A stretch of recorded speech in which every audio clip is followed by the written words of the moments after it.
Basically, my definition of warrior ethos comes from a Rocky movie. It's my favorite quote. Rocky says to his son when he's talking to him, and he says, "Let me tell you something you already know. Life ain't all sunshine and roses. It's a very mean and nasty place, and it will beat you to your knees and keep you there permanently if you let it." You, me, or nobody's gonna hit as hard as life, but it ain't about how hard you can hit. It's about how hard you can get hit and keep going, about how much you can take and keep moving forward. That's how winning's done.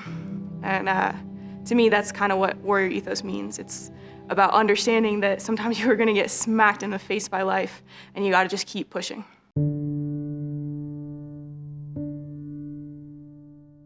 My story is that my twin brother took his own life a year and about 4 months ago. And he was this really incredible person. I think about him all the time, and I just think about how amazing he was and kind of how much he would have done. And I think about how special he was to me. He struggled with manic depressive bipolar his whole life, although he wasn't diagnosed until our freshman year.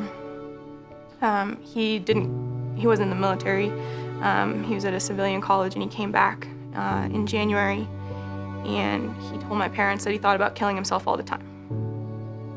And I remember that, we put him in a hospital for like 3 days, and then we had him go to a therapist and a psychiatrist, and I saw him, I came home and saw him, and I remember that for months after that, I would just lie awake at night trying to go to sleep and thinking about what it'd be like to get the call that my brother had killed himself.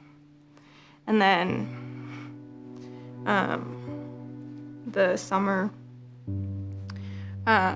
between our sophomore and junior year, she's my twin, I did get that call.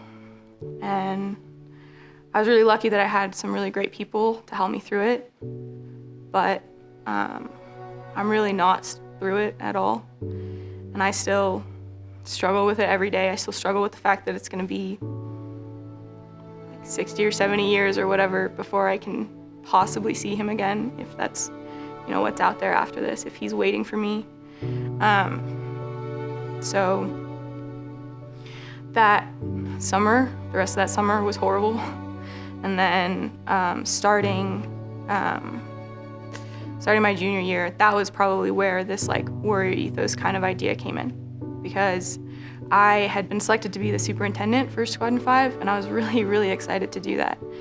And then I found out about my brother, and I remember one of the first people that I told about it was actually the squadron commander, and he's one of my really good friends now, because he helped push me through everything, just by being there, just by being that person who I could go to when I was freaking out, and I would just sit in his room and cry. And that was a real gift that he gave me, to just be that person, to be there through everything.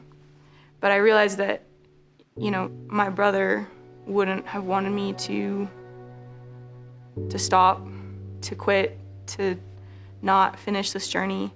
And I know that even though life kind of smacked me in the face with this one,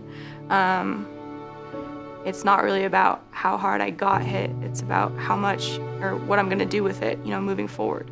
So from his death, what I've tried to do is to share his story as much as possible, to talk to as many people as I can about mental health issues, and to make the impact that I know that he would have if he was still alive, because he was that special of a person and that incredible of a person.